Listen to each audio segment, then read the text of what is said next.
What? Lisa Ray got married? Hold on.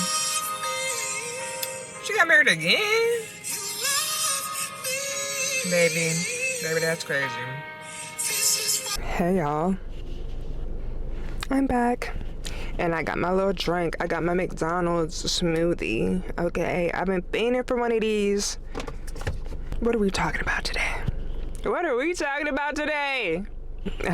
Wouldn't you like to know? Today, I'm going to be talking about my worst friendship breakup, all right? And this is something that's very near and dear to my heart. And if my ex-best friend were to see this, she would be like, girl, what are you doing?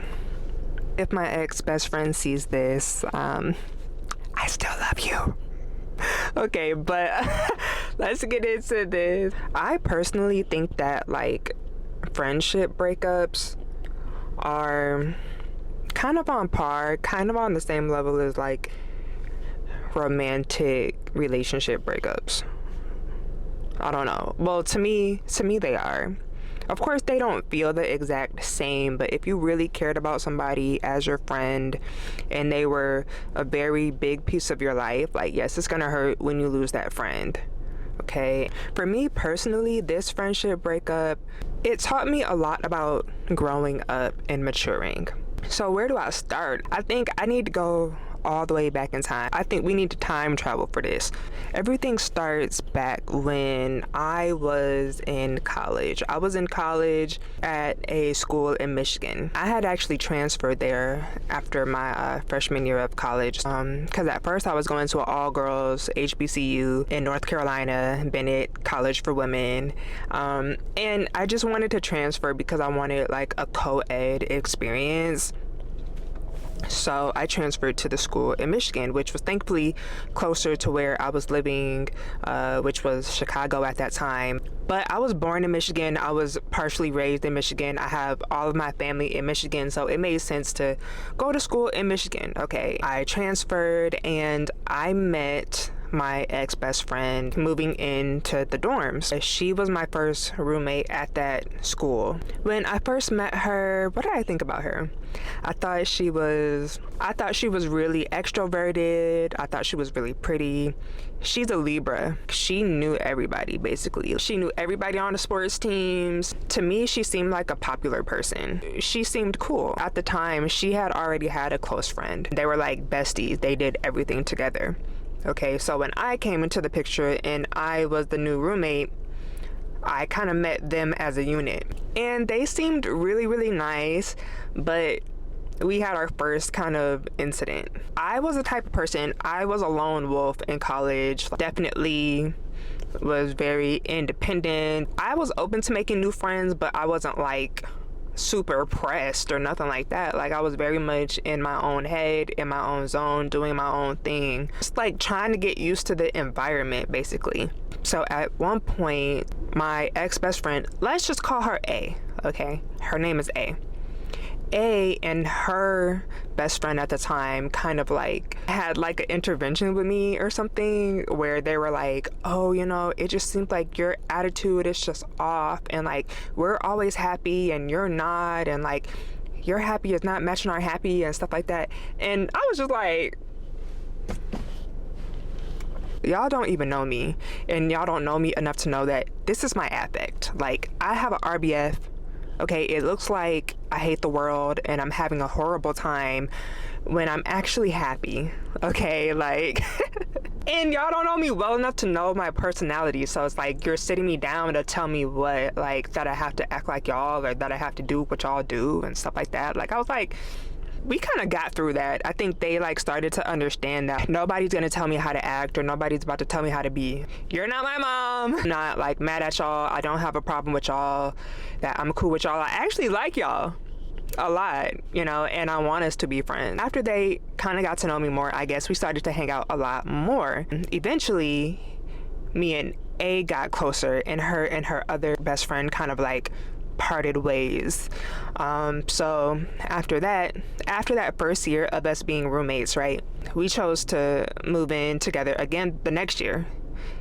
And the next year after that as well. We were roommates and besties for a while, all of college. We did everything together. Like, we had so much fun together. We both have the type of personality that are headstrong and outspoken, and we are highly opinionated. That came into play a few times. Yes, we got along in a lot of ways, but there were some ways that we didn't get along, and those ways like really became like big issues at certain points. But at the end of the day, we always kind of made up and like patched things up and continued to be friends. Now, at a certain point after college, we had fell out. Okay, I don't even remember what we fell out about. All right, but we stopped talking for like maybe like a year and some change, or like maybe like 2 years or something like that. And then she called me up one day, she apologized or like what have you. Everything was fine after that. And so thereafter, we were super close, calling each other all the time, even though we lived in different states. Okay, I was living in Chicago. Like, after college, I moved back to the Chicago area. She was still in Michigan. We kept in touch by phone all the time, like every single day, would text each other, call each other, stuff like that. And I would go visit her. Okay, like I would go and see her. I make trips to see her, things like that. She had moved to California. She started going through some things in her life, and then kind of at the same time, I started going through some things in my life as well. Really like traumatic and terrible and horrible things that I was working through and healing from. And this was a really pivotal point in my life. So at a certain point, we had linked up and we were spending time together. And then we got into a disagreement. Basically what happened is there's something she expressed to me that she had a concern about, and I was dismissive about it. Okay, like I said something that was dismissive. All right, and I shouldn't have said it, okay, but it was one of those things where like she was taking something super seriously and I wasn't taking it seriously enough. Things were miscommunicated. So knowing that things were miscommunicated, I was really trying to apologize and take accountability for my part in it. But she just wasn't receptive. Okay, she wasn't receptive to, you know, like patching things up or coming to any kind of understanding. Even after the whole thing happened and we were both kind of like trying to live our own lives, I still reached out to her again, like trying to get a response and trying to say sorry and can we talk and things like that. And she wasn't trying to hear it. I don't think it was a matter of what I said was just like this horrible thing. I do feel like I wasn't as sensitive as I should have been because she needed me to be mindful of what she was going through at that time. I should have been more mindful.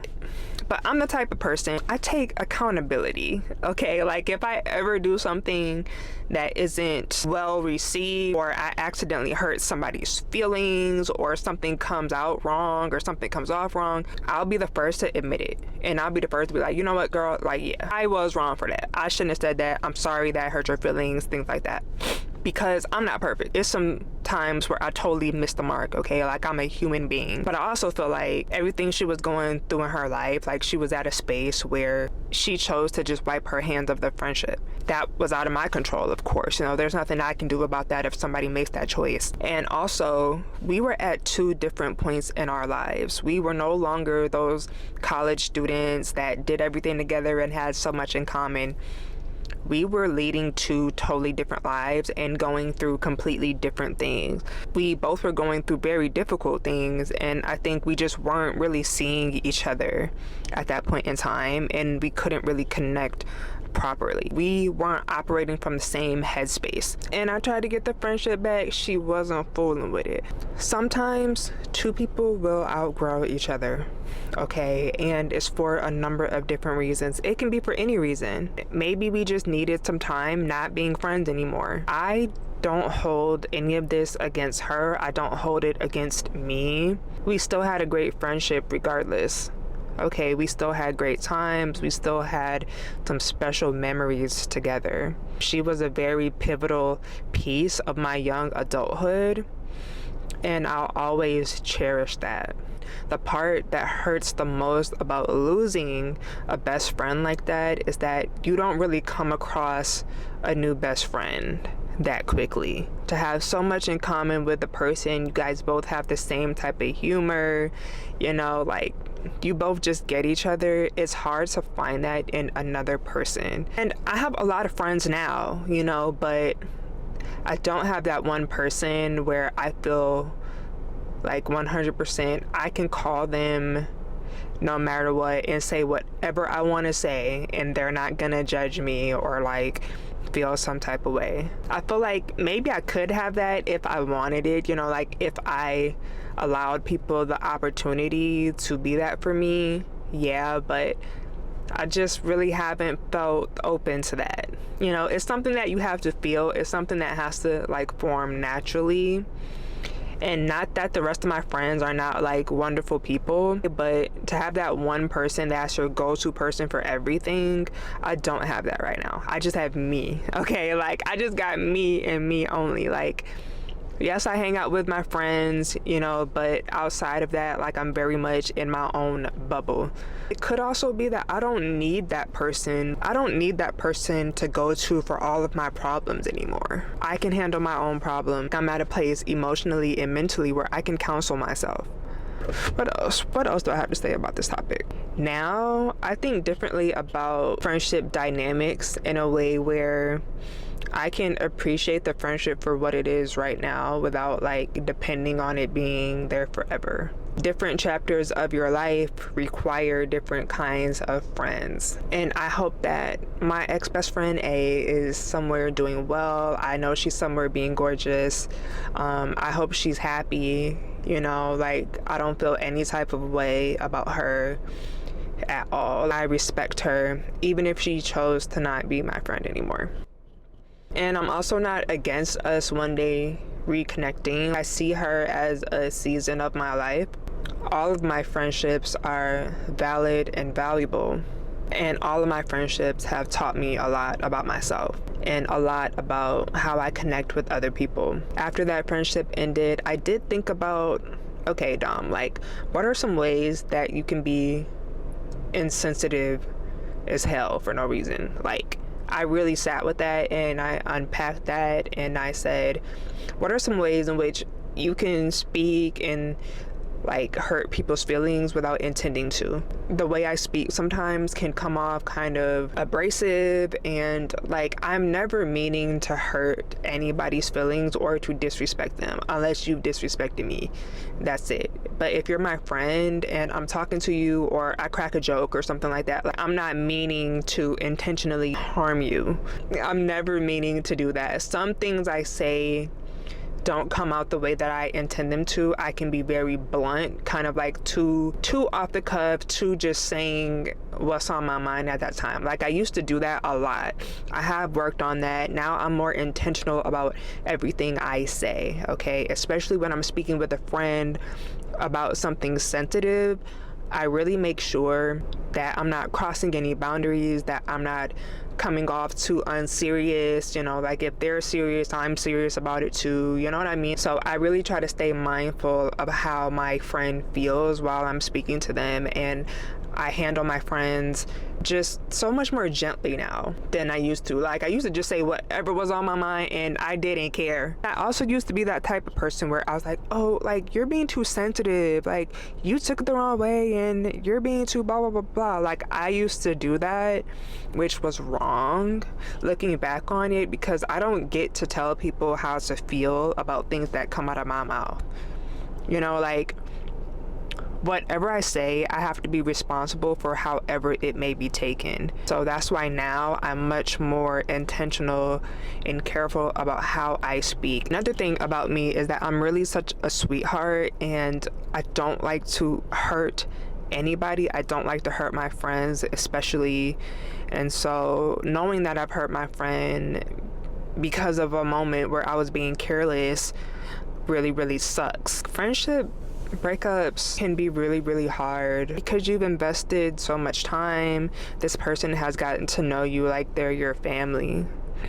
It's like losing a family member. That's how it felt to me. It felt like I was losing my sister.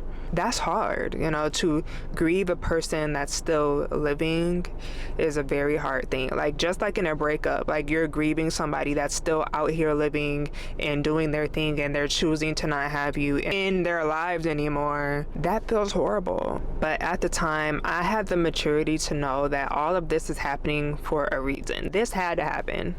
Okay, I'm sure for reasons in her life and reasons in my own life. The universe needed us to not be friends anymore. It's one of those things, some things are just inevitable. And no matter how much you try to make something work, or, you know, like take people with you and take people along with you on your journey, it's like some people can't come. Some people are meant to stay exactly where they are. Some people are meant to take a different path than you. And that's just what it is. Okay, so sometimes when friendships end, I have to think about it in a way where I'm not taking it so personal. Maybe they don't want to be friends with me for a specific reason, but it's also like, it is what it is. It doesn't mean that I'm a bad person.